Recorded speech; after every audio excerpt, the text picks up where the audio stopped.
got a cutter, and he barreled it. That was a huge hit for us right there. Our pitching staff tonight did a phenomenal job of keeping us in that game.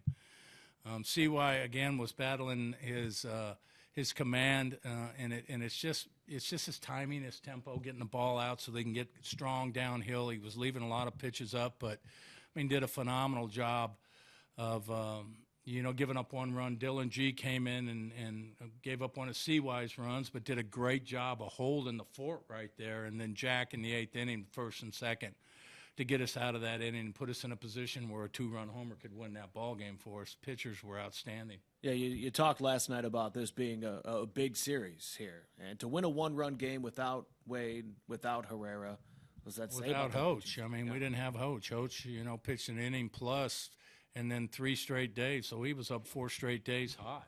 We had to sit him too. So, again, guys stepped up big time for us and put us in a position to win that game. So once Salvi hit that home run, it was already determined Soria was going to grab the 9th as well? Well, it was determined 2 hours before the game started. He was going to. That we were going to go multiple innings with Jack. If we had an opportunity, we were in the game. Jack was going to come in and pitch the 8th and the 9th, and Dylan was doing a good job of, keeping those guys off base and keeping them in check. But when it got first and second right there, we were going to take a chance of just holding it. And we knew that Jack, would be able to give us, multiple outs tonight in terms of 5 outs, and he did a great job of doing it.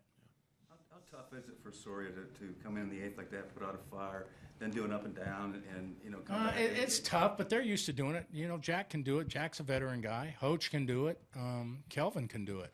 And Wade's done it in the past. So, Wade's done it in the playoffs. We like to try to save it for that, but you knew going in. Jack knew before the game that this was a real possibility so that, he could wrap his mind around it, but he did a phenomenal job. Seems like every night, too, we talk about Witt, and another great game from him. Another great game, yeah. And especially the double play turns. Phenomenal double play turns. Quick, strong arm throws. Just really doing a great job at second base. The scoop, too. That was as tough a double play as you're going to turn right there. Scoop a ball out of the dirt and then still make a strong throw to first on the relay. So you're doing a fantastic job. Ned, how much confidence do you have in Jack right now? It seems like he's really kind of settled in over the last I had a lot of confidence in Jack when there was a lot of brouhaha about him early in the season. So, I had Jack, when he was at the top of his game, and I see him every bit as good now as he was then. So I've got the utmost confidence in him.